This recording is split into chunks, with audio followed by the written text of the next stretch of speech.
Is the development of the diaphragm and how the development of diaphragm take place. That's what I'm going to quickly talk about. So again, like whenever we talk about this development of your muscle, which is a diaphragm, how does this happen? All right. Now, again, if you have to come back to this picture, right? If you see this picture right here, right?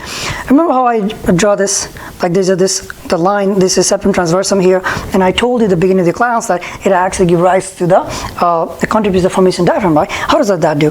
Because what happens is that from the endoderm, very like around like 17 or 18 days or so, or even a little before that too, some of the cells from the endoderm that migrates, okay, and go on top of the cardiogenic area, okay, and those cells are called your septum transversums, right? Now, and this septum transversums right here, which I do here, if I take a cross sections of this, okay, and if I show you an axial view, what is that going to look like? So if I make this okay, let's just make this, and if I cut this one, okay, then it should look like this. All right, make it. This is this is your outer layers, and if I make my cells right here, okay, let's just make this as my diaphragm. Oh, sorry, septum transversum. Remember, septum transversum actually contributes of central. The tendon of the diaphragm, okay? That's what it gives you, all right?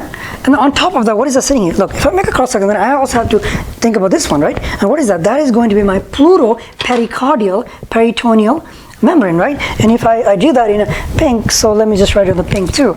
So if I make it in the pink right here, okay, we'll just make it in the pink right here. Okay, it's not anatomically correct, but functionally you should know what it is. And obviously I'm going to draw quickly what is going to happen here. Okay, so we'll make this as what? Your vertebra right here, okay?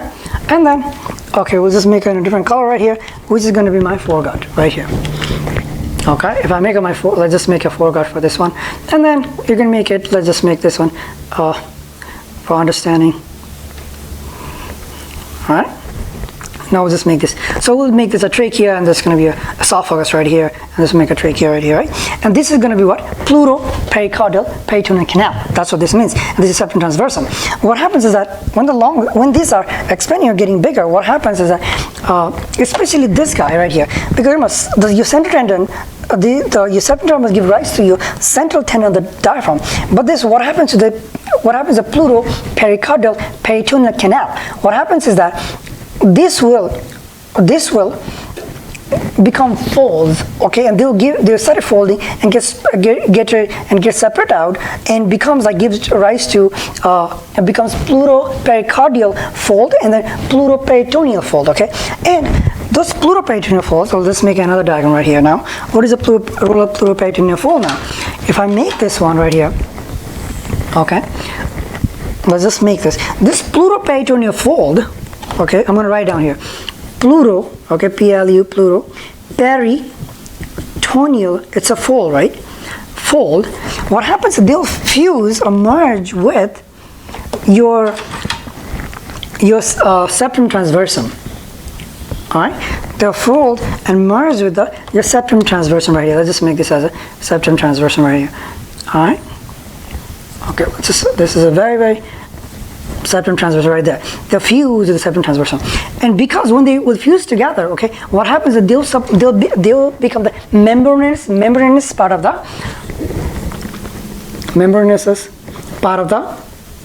diaphragm.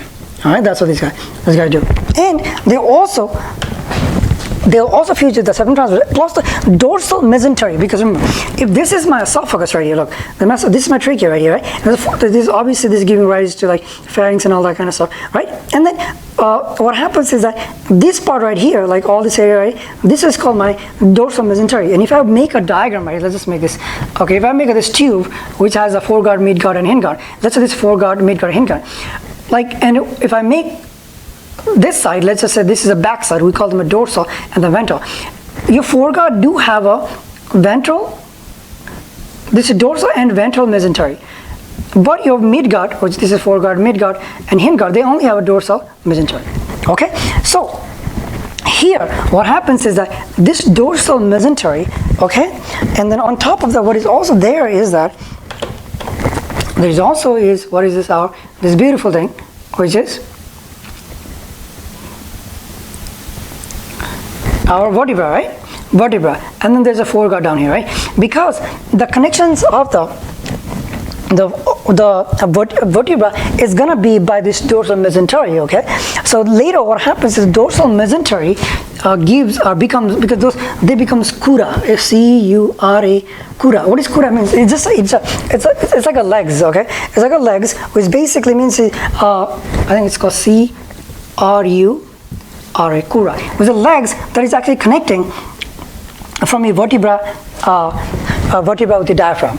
Okay, so dorsal mesentery esophagus is a cura of the diaphragm. That's what that's what it becomes, right? So let's write down dorsal mesentery of esophagus.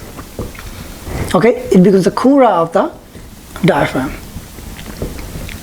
All right, now, so we said that. So when this peritoneal, like this is the pleuroperitoneal folds, when they fuse with these two structures and become the membranes by the diaphragm, what it does is that it divides your abdomen with the thoracic cavity. Okay, so because of this fold, it divides your abdomen with the thoracic cavity. Because if there's a defects on this one, then there's some hernia can happen. What is the hernia called? What they call the diaphragmatic hernia, which basically means is that somehow the pleuroperitoneal, where there are defects that will not formed. So because of that, what happens is that it wasn't able to separate your abdomen with the thoracic cavity. So some of the abdomen can actually protrude towards your thoracic cavity, and that's called diaphragmatic hernia. Okay. Now, what else is there? So now this is septum transversum, okay, central tendons, and then what also happened is that on the wall of this, some of the muscle cells appears right here, okay? Some of the muscle cells appears here. Some of the muscles, and covers this, all this diaphragm. And what is that? And what are the muscles coming from? It's coming from, if I want to make quickly, or there's three different colors right here. If I make this, look, right this is, what is this called? Ectoderm, and if I make this is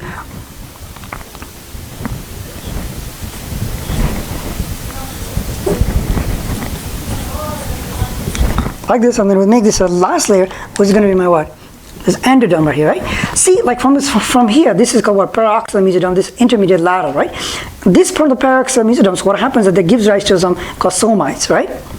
This upper portion is called somite. So really what happens is that this somites from the cervical region, especially from the cervical region, especially from the somites from the cervical region, especially from the, let's say, cervical region C3, C4, and C5, what happens is that they go and supplies and make the wall of the diaphragm, and the supplies gives the muscular portions or muscular portions of the diaphragm.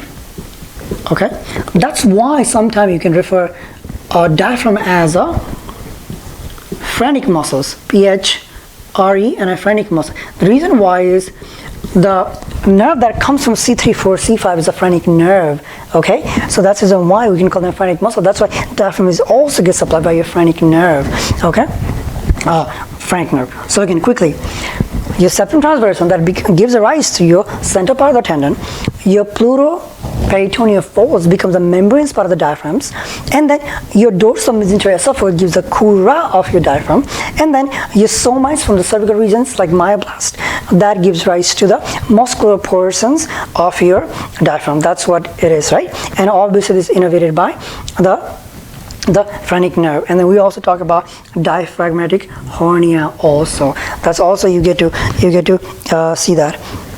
Okay, and these are like this reason why that's the reason why if you have the failure of both like pleuroperitoneal folds, then you get something called this congenital diaphragmatic hernia. That's what you get, right? Now